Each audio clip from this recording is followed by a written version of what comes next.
Welcome to Utah Stories.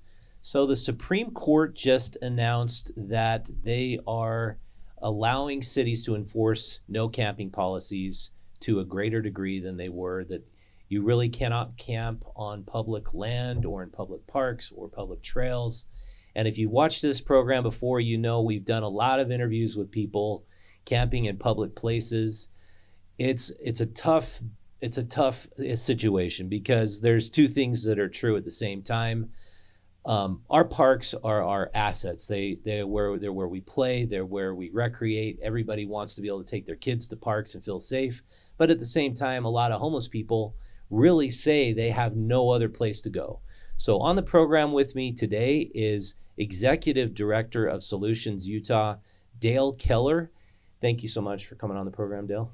My pleasure. Thank you. Yeah, this is such a difficult issue because there are two distinct sides from this. And I just want to start off the show by playing this clip of Tammy, who's camping with her husband out on the Jordan River. She was evicted or kicked out by her bank because they foreclosed on their home. I'm going to play this clip so we can listen to it now. Up as much garbage as we can and take it over there by the railroad tracks because they come twice a week to remove the garbage. Mm-hmm. And so we've been cleaning up as we go along. If people would clean up after themselves, that would make a big difference. I'm pretty sure that would make a huge difference. So you said your husband has a job. What is he doing? He works for, they do tree removal. They remove trees and stuff. And it's enough to be able to afford rent. Oh yeah. But then the affordable housing units, you were saying, what do they like? What do they like? The homeless shelter. You've seen like down there at the homeless shelter by what was that called? The Rio Grand. Okay. When you look at all these people camping on the river, and you see that a lot of them have pets, a lot of them are couples. They don't really fit. They're called shelter resistant. Mm-hmm. What is your solution to those folks who say they really just have no other place to go? The resource centers are full, and or other compelling issues like a pet or other things. I'm really okay with camping. There just needs to be organized rules, waste control, sanitation, those type of things. And so it's kind of a catch-22, and there's just a handful of people. Like this individual, she says she keeps things clean, and she also says later on if they would just provide us a couple porta potties, a dumpster, we could make this river far cleaner. I mean, this whole area wouldn't have to be cleaned out by the county. I mean, so what's your answer to that? You worked for the county for 30 years, and this whole initiative, we'll get to that later, was started with your leadership in cleaning up the Jordan River, which is absolutely necessary and great. But why not just install some porta potties and dumpster?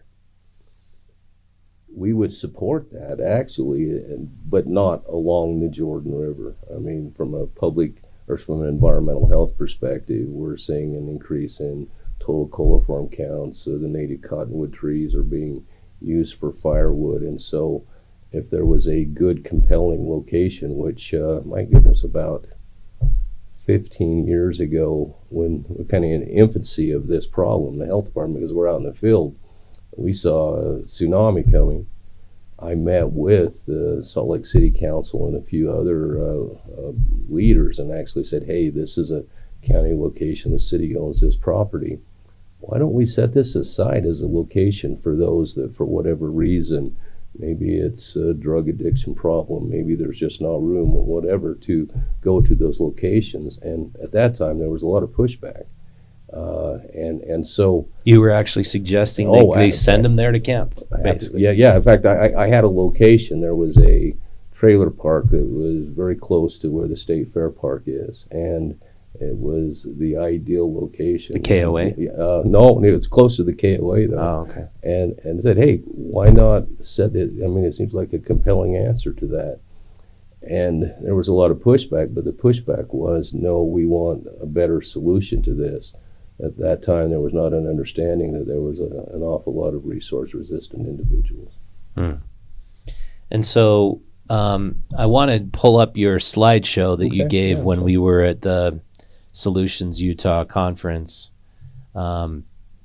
I found this interesting because it shows sort of a timeline of events. Yeah, right. And I think a lot of people aren't aware of how bad it was when you started. So this is just copies of your slide. Okay. And so 2005, you just started beginning to know there was a problem. And I think everybody kind of knew the Jordan River was like a cesspool. Honestly, it was like tires and shopping carts and dead bodies. I mean, you just find everything in the Jordan River that was unfortunately people want to get rid of. Right. And so then 2011, Occupy Wall Street, Occupy that, and that was, I mean, as far as my memory, I cannot remember tents in parks before Occupy Wall Street. I mean, was that really what started it?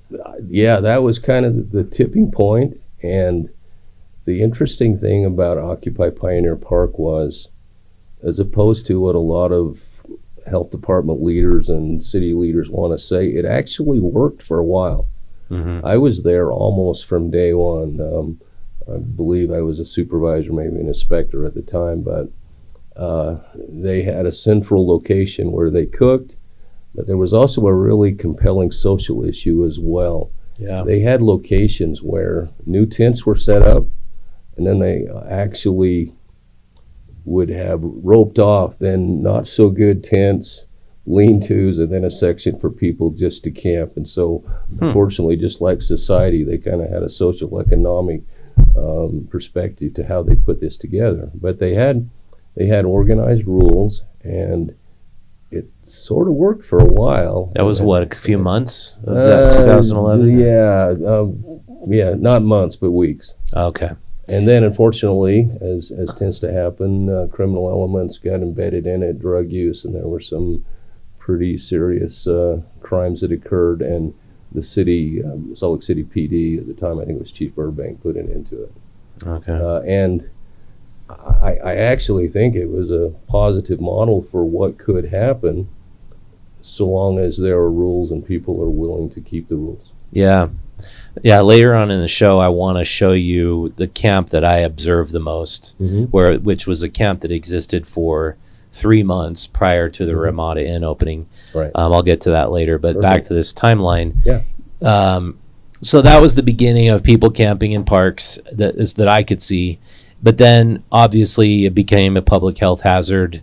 A lot of people in one concentrated area, they produce a lot of waste.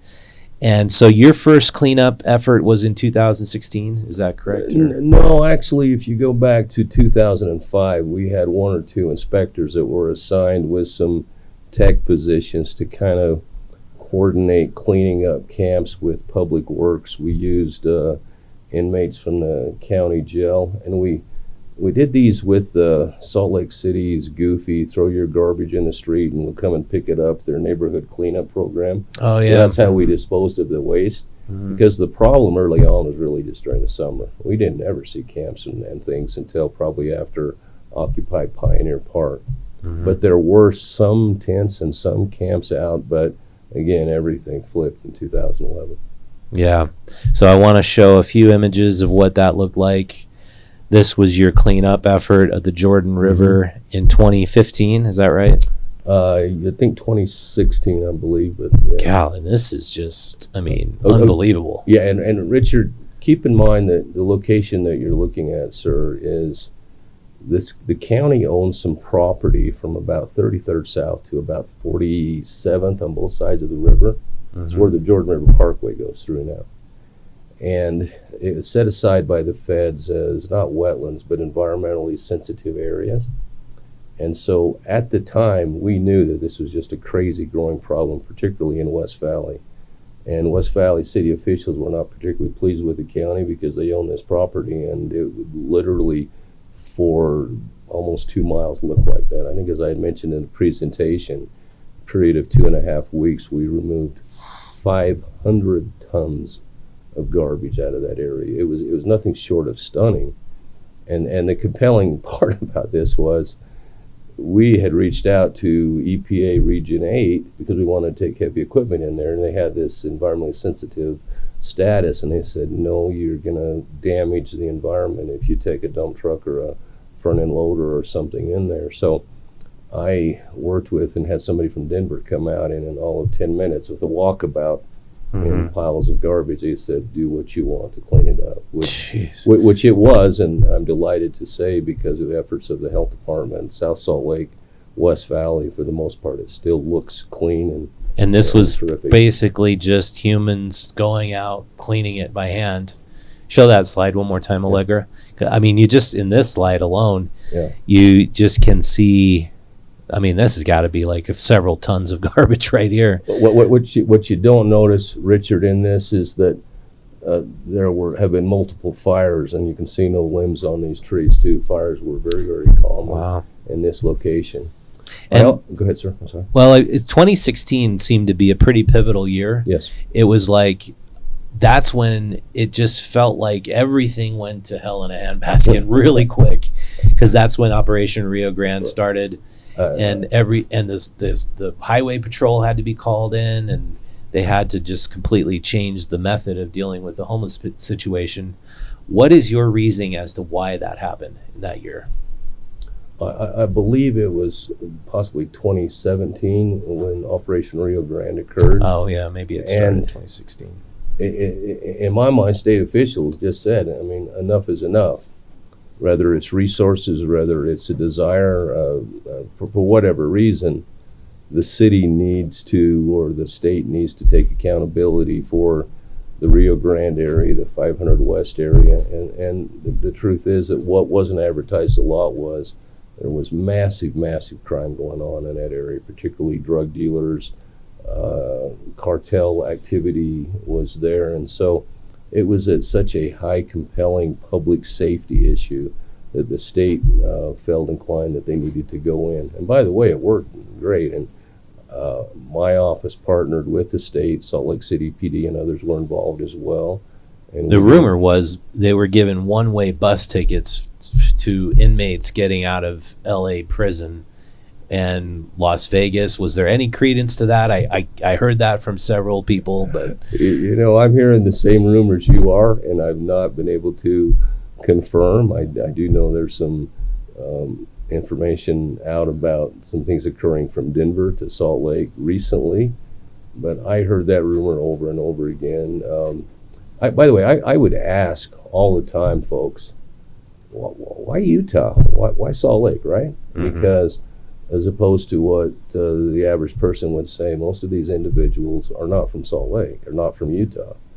And the average answer was, I heard if I would come to Utah, folks would take care of me, the Mormons would take care of me, there were resources, whatever. And so, in all honesty, that was a pretty awesome reputation to have, that you have your compassionate sense of civility that certainly reached outside of the state of Utah, but having other states' problem become Utah's problem was kind of unsustainable as well. Yeah. And that's the ongoing issue with the homeless issue, is the homeless problem is, unfortunately, the cities that spend the most on homeless resources are the ones that have the most homeless people. Right. And it does not seem like spending at all correlates to fewer. It correlates to more homeless people. And I mean, if you go back to like Milton Friedman, anything you subsidize, you get more of. Anything you tax, you get less of. I mean, from just a purely economical perspective, how do you solve this by just spending more money on it? I don't get it. Yeah, I don't know either. I mean, I'm more of a sports guy here, and you know the old Field of Dreams. If you build it, they will come, and we kind of see that, and that's not a bad thing, and would make sense to me, and I would do the same thing. Richard, I had one of the most compelling discussions years ago before the slide you had of the Rio Grande, or the Jordan River cleanup, and that was with West Valley officials. And I remember sitting down with the city manager and the deputy city manager and explaining that we certainly will have a sense of civility, we'll have social workers come out, because these are human beings, and human beings that have great difficulties in their life. And I recall that one of those leaders kind of leaned over in her chair and she looked at me and said, "Do you know that we had 2 people die last winter on our side of the river? That's not compassion. That's not civility. We owe these folks more than that, to let them die alone of either a drug overdose or exposure or those type of things. And they said, we're not going to let that happen in our municipality. And quite frankly, they haven't since then. Yeah. Yeah, and I agree with you. I've heard, I listened to the audiobook that the governor recommended at the same Solutions Utah conference. Right. It's called The Least Among Us by Samuel Quinones, and he says something in there that really applies with the current fentanyl crisis. Like they've done away with heroin. I talked to a guy about this the other day, a guy on the streets who's been an addict. Heroin's too labor intensive and difficult to create. So is cocaine. Fentanyl is the new street drug of the cartel. And the problem is the dosages of fentanyl are such that if you try to create it like most cartels do in somebody's bathroom or kitchen, you're never going to get the same dosage right every single time. And so rock bottom isn't camping in a river by the Jordan River, living in squalor. Rock bottom is just death. Yeah. You're just going to get a bad dose and you're dead. And I don't think it's compassionate to let people camp and just until they spin that roulette wheel too many times and they're dead. And so I actually agree with the Supreme Court ruling. I know a lot of people who've been on this podcast would vehemently disagree with me. But what do you think about that ruling by the Supreme Court? Do you think that that's compassion to say we're not allowing camping anymore? You have to find a better place to go. I think that compassion is giving options and just saying you can't be here. And I've had many people put their hands up and say, well, then where am I going to go? Because I'm not going to go to the shelter. That's a pretty interesting conundrum, right? And so as a community, we need to find solutions to that. But I am absolutely not an advocate of the housing first, because I see our homeless crisis being really threefold. It's one of a number of individuals that have addictive behaviors that are pretty much controlling their life, or you have a number of individuals that have mental health issues that cause difficulties, obviously, for themselves, but both for the community. And then the third piece to that is, my goodness, housing prices and rent is out of control. But I think you need to address the first and or the second before you do the housing, or the housing piece doesn't work. Raise my taxes, do whatever you need to find housing for people that really need it, that want accountability and want to better their lives. But I don't support just spending tax money to house people until they have that next crisis of 10 people to go in their apartment that the taxpayer is paying for, have a drug overdose, a drug crisis, and go again. Yeah. Right. 100% agree. And it's unreal that so my biggest question, which she will not answer, the mayor nor Michelle Flynn, is why is the Magnolia Apartments totally full of drug addicts? This is not according to me. It's according to people who live there. I have 3 inside sources, 2 people who are living there, trying to get clean, not on drugs, saying everybody in this place smokes or consumes either meth or fentanyl all day, every day. Why are they not getting kicked out? Why are they putting up with that situation when this is public housing? This is taxpayer dollars at work, supposedly. Do you know why they're just tolerating that? No, I don't. And I would agree with you too. If going back to the leader in West Valley, I mean, we want to be compassionate, but compassion is not allowing people to destroy their lives with drugs. And on the flip side of that, I would argue back a little bit that Magnolia and these other places are not, everybody isn't doing that. But if you get 10% that are doing that, and the other and 40% are doing whatever they can to get off of drugs in that environment, that's not going to happen, right? And so the first piece of housing is dealing with those addictive behaviors, and that's the missing piece in my mind.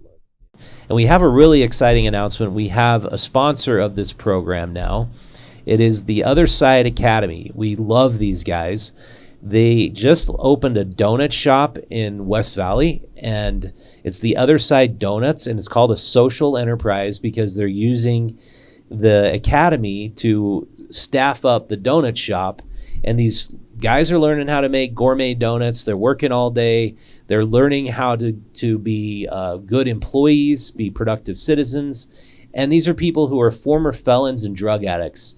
And so if you're homeless and you're watching this program, wondering what in the world you can possibly do to solve your problems, go sit on a bench at the Other Side Academy. It's located at, Audrey's telling me 600 South and 6th East. Is that right? 700 East. Okay. But you can just go there and sign up, and you either get a job working at the thrift store or the moving company or the donut shop. They don't reject anybody. They'll always help you find a solution. So public camping is going to get really difficult. And I feel a lot of compassion for folks who are out there, especially in this heat, who are going to get more harassment by the cops. Sorry, 100 South, 700 East. There we go, is the Other Side Academy. There's a bench. You just sit there and they will listen to you and they'll help you. And so I just can't stress enough, that is the solution to the problem of what do I do now? It's not, and we get a lot of smart aleck comments. Oh, I'm signing up for slavery. I'm going to become their indentured servant. It is a 2-year program and it is intense, but it works. They have a 95% success rate. Unlike the Odyssey Homes and the other 90-day programs that don't work, this actually works. And so I can't stress enough what an amazing program it is. And we are so pleased to have them as a sponsor. All right. So with that, we will be coming out with episodes every two a week for the next 4 weeks at least. And so click on the subscribe button, subscribe to our channel, like, share this video. And thank you so much for watching. We'll see you next time.